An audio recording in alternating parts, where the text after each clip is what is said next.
Fala pessoal do canal É o Time do Povo, este é mais um Papo Reto com a Fiel, eu sou o Marco Belo e vamos falar sobre Sport Clube Corinthians Paulista em uma data muito especial para o torcedor corintiano. Aliás, especial em duas oportunidades. No dia 16 de dezembro de 1990, com um gol de Tupanzinho, o Corinthians se sagrou pela primeira vez na história campeão brasileiro com uma vitória sobre o São Paulo no estádio do Morumbi. Aquele time que tinha o craque Neto, Ronaldo Giovanelli, o Márcio, Wilson Mano, Tupanzinho, Fabinho, Mauro Van Basten, enfim, um time que lutou, não era o melhor time do Campeonato Brasileiro, mas com muita raça, com muita garra, conquistou o primeiro título brasileiro e, na final, sobre um dos grandes rivais, o São Paulo Futebol Clube, no Morumbi, dividido. Naquele tempo, era metade de uma torcida,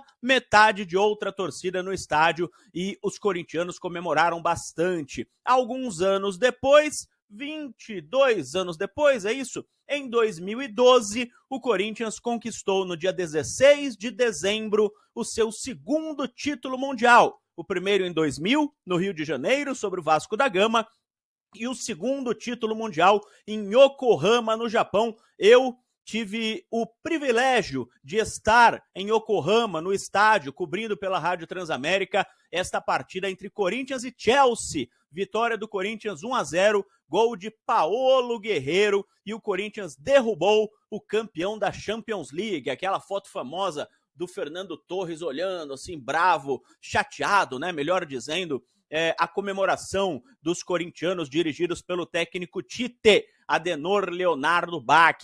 Um timaço, né? Que tinha, vou ficar citando aqui, Chicão na zaga, o Paulinho, o Danilo, Jorge Henrique, Douglas, no gol o Cássio, o Alessandro, que era o capitão da equipe, Fábio Santos, lateral esquerdo, enfim, vários cracaços naquele time do Corinthians que foi campeão da Libertadores no dia 4 de julho de 2012 e campeão mundial, bicampeão mundial, no dia 16 de dezembro de 2012. Voltando agora para a atualidade, o Corinthians fez, entre aspas, a sua primeira grande contratação para a próxima temporada. O Timão estendeu o contrato do meia André Carrillo. O contrato do peruano, de 33 anos de idade, iria até a metade do ano que vem, só, até metade de 2025. Foi um contrato de experiência. O Carrillo estava no futebol da Arábia Saudita, o técnico Ramon Dias já tinha treinado o jogador no Al Hilal, convenceu o Carrillo a rescindir o contrato com o clube da Arábia Saudita, ele ficou livre no mercado e o Corinthians o trouxe para um contrato de experiência por uma temporada. Se o Carrillo gostasse, ficava. Se não gostasse, ele tem muito mercado, joga muita bola, tem mercado no futebol, principalmente saudita, muitos clubes lá com certeza o contratariam. Mas o Carrillo gostou do Corinthians, a sua família se adaptou muito bem à cidade de São Paulo, o próprio André Carrillo se adaptou à cidade de São Paulo, então o peruano, que tem mais de 100 partidas com a camisa de sua seleção, foi titular durante muito tempo, um dos melhores jogadores da seleção peruana de futebol, tem passagens pelo futebol inglês, enfim, futebol português, vários clubes europeus, agora tem contrato com o Corinthians até dezembro de 2026.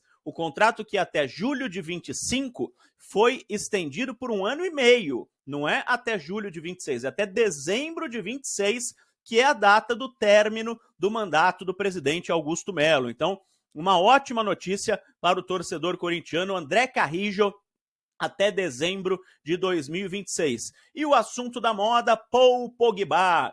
Desde aquele programa em que ele brincou que jogaria no Corinthians de graça, ao lado de Memphis Depay, seu grande amigo, muito se fala na chegada de Paul Pogba. O Corinthians precisaria de uma ajuda financeira para pagar os salários do atleta. Na Juventus, o Pogba ganhava 3 milhões e 800 mil reais por mês.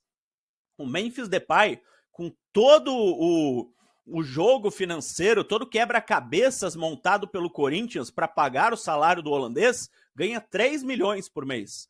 O Pogba na Juventus ganhava 3.800. A Juventus rescindiu o contrato com o jogador, que está suspenso por doping, só vai poder voltar a jogar em março, e ele está livre no mercado. O Manchester United saiu uma notícia na Europa outro dia que gostaria de contar com ele, mas não foi confirmada a notícia, enfim. O Pogba é um jogador relativamente novo, tem 31 anos de idade, mas a última vez que ele jogou, que ele entrou em campo, foi em setembro de 2023.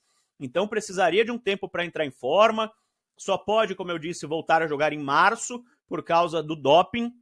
Ele está punido pela FIFA e o Corinthians precisaria de dinheiro para pagar a contratação do Paul Pogba. A minha informação é que o Fabinho Soldado, o Ramon e o Emiliano Dias, ou seja, o núcleo de futebol do Corinthians, não ficou tão animado assim com a possível chegada do Paul Pogba.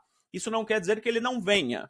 Só estou dizendo que não ficou tão animado, que eles gostariam principalmente de um zagueiro. O Corinthians quer um zagueiro. O Corinthians não, o Ramon e o Emiliano querem um zagueiro experiente para fazer dupla com o André Ramalho. O Pogba não animou tanto o núcleo de futebol do Corinthians, mas claro que eles podem ser convencidos pelo presidente, principalmente se for dito que é um grande marketing, que o nome do Corinthians iria para todo mundo, enfim, eles poderiam ser convencidos. Mas, a princípio, não animou o departamento de futebol do Corinthians a chegada do Pogba. E como no Corinthians, né, tudo extrapola a realidade, tem coisas no Corinthians que parecem mentira, mas são verdade, o Léo Dias, como é que eu posso chamar? Fofoqueiro? Não, colunista de celebridades, ele informou hoje, no início da tarde, que a Fatal Models, um site de acompanhantes, enviou um e-mail ao Corinthians oferecendo 4 milhões de reais por mês para pagar o salário do Pogba. Ou seja, o Pogba pode jogar no Corinthians com salário pago por um site de acompanhantes. Um abraço, pessoal, até amanhã e vai Corinthians!